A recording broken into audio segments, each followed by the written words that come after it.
Аймгийн волейболын холбооноос энэ онд зохион байгуулахаар төлөвлөсөн нэг томоохон тэмцээн болох Ховд 2019 Ахмад волейболчдын аймгийн аврах шалгаруулах тэмцээн юм а.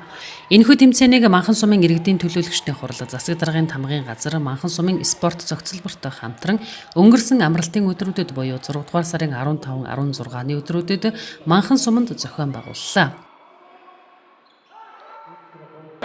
Улсын хурлын гишүүн Бям цогтоор ахлуулсан манай волейболын холбоо бол энэ волейболын спортыг аймаг орон нутгийн хамгийн иргэдийн маань хайртай дуртай тийм ээ. Энэ одоо бүгдээрээ дэмждэг энэ спортыг бол бас хөгжүүл шин шатнд том зорилт тавьж байгаа. Эхний зорилт буюу идэрчүүдийн улсын аврах шалралт тэмцээнээр манай Октийн баг улсын аврах шалралт тэмцээнд аврах болж спортын өндөр амжилт гаргасан.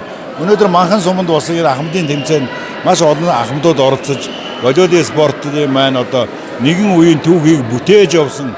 Үе олон ахмадууд нэг ялангуяа Улаанбаатар хотоос маш олон хүмүүс ирж оролцсноороо их онцлог юм сайхан тэмцээн болчлоо. Одоо манай 4-т их том арга хэмжээ бол 8 дугаар сарын 8-наас 9-нд Ховд хотод зохион байгуулагдах Ховд Cup олон улсын олон хотын нээлттэй одоо энэ том тэмцээнийг бас 8 дугаар сард зохион байгуулахаар Ховд аймгийн волейболын холбооны одоо удирдлага шийдсэн байгаа. Жил бүр зохион байгуулдаг тус тэмцээнийг энэ жилийн хувьд Манхан сумын харьяат Монгол улсын волейболын спортын мастер уран сэлбэрч Ахмад Тамирчин Умдэлгийн Баттулгын нэрэмжит болгон зохион байгуулсан нь онцлог байлаа. Ахмад Тамирчин Баттулгын хувьд волейболын спортоор 35 жил хичээлэлсэн. Энэ хугацаанд аймаг сум улсын чанартай 100 гаруй уралдаан тэмцээнд амжилттай оролцож байжээ.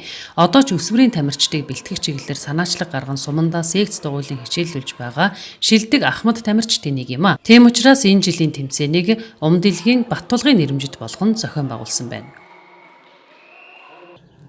Би одоо энэ Манхан сумд энэ Манхан сумын биеийн тамирын спортын зааварлагчийг 1994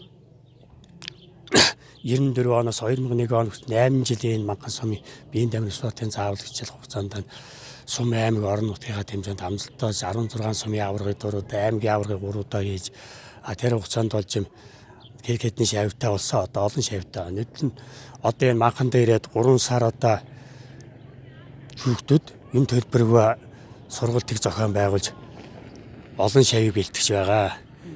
Эрэндээ бас баярлж явдаг. Хамт одоо ямар тэмцээн уралдаанд оролцож байсан тамирчид энэ тэмцээнд таны нэрэмжит энэ тэмцээнд оролцож байна. Энэ тэмцээнд одоо улсын аваргын тэмцээнд, олон улсын тэмцээнд оролцож байсан Төмөн Дэмбэрэл, Чимбат, Дамдын Сүрэн одоо сайхнаа гэдэг үеийн олон спортын мастеруудтай хамт явж байсан. Тэгээд энэ Ховд аймгийн энэ засаг даргын тамгын газар Ховд аймгийн Жаргалан сумын засаг даргын тамгын газар, волейболын холбоо, Манхан сумын засаг даргын тамгын газар. Тэгээд энэ газраас ирсэн энэ Ахмад волейболчдаа би одоо маш баярлаж байна. Нээлттэй явуулсан тус тэмцээнд аймаг сумын Ахмад волейболчдоос гадна Улаанбаатар хотод ажиллаж амьдарч байгаа Ховд аймгийн уугуул Ахмад тамирчид хүрэлцэн ирж оролцжээ. Өөрөөр хэлбэл эрэгтэй эмэгтэй нийт 19 багийн 200 орчим тамирчид хурд хүч ахвал самбаагаа сорин өрсөлдөж шилдэгүүдэд тодрууллаа. Тэмцээнд оролцсон тамирчдын хамгийн ахмад нь 63 настай тамирчин байсан юм. Тэмцээнийг улсын хурлын гишүүн бүх чулууны пүрэвд орж аймгийн иргэдийн төлөөлөгчдийн хурлын дарга Гомбогийн пүрэвганд аймгийн засаг даргын тамгын газрын дарга инх болд нарын албаны төлөөлөл үзэж сонирхон Ахмад Тамирчин Баттулгад хүндэтгэл үзүүллээ. Мөн шилдэг баг тамирчдын шагналыг гартуулсан юм а. Тэгээд Алтан Барсын баг маань аймгийн аврах шалгаруулах тэмцээнд ач холбогдол өгж Улаанбаатараас ирж оролцлоо. Тэгээд багууд маш их хүчтэй ширүүн байлаа. Дээр нь Ховд аймгаас оролцож байгаа биеийн тамирын багш нарын мастеруудын баг сая нөгөө идэрчүүдийн аврах шалгаруулахад дасгалжуулсан мундаг дасгалжуулагч нартай тоглож тэдний баг нэлээд ширүүн баг байлаа. Бид нар зоондоо таарч зооны тоглолтын дээр контр гаргаад хойдсон. Тэгээ өнөөдөр алтан медалийн төлөө тоглоод хожигдлоо.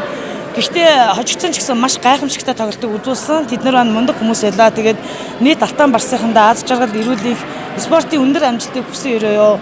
Дээр нь нутагтаа ирж юм тэмцээнд оролцох маш сайхан гайхамшигтай байлаа. Тэгээд хотод байгаа найзуудаа Алтан Барсынхандаа их сайхан том шагналтай гавьяатаа очих нэ баярлалаа. Манай охтууд бол маш сайн тоглож энэ тэмцээнд одоо хүрэл медаль хүрсэндээ баяртай байна. За миний хувьд бол би 57 настай. сурагч байхаас эхлээд одоо энэ волейбол спортод одоо оролцож сэтгэл зүрхээрээ одоо спортод дэлгэхтэй болж одоо энэ спортоор хичээлдэж ирсэн. Тэгээд одоо багийнхаа охтуудаа баяр хүргэе. Бүгд нь одоо хамгийн сайн мөхний бүсээ ярой.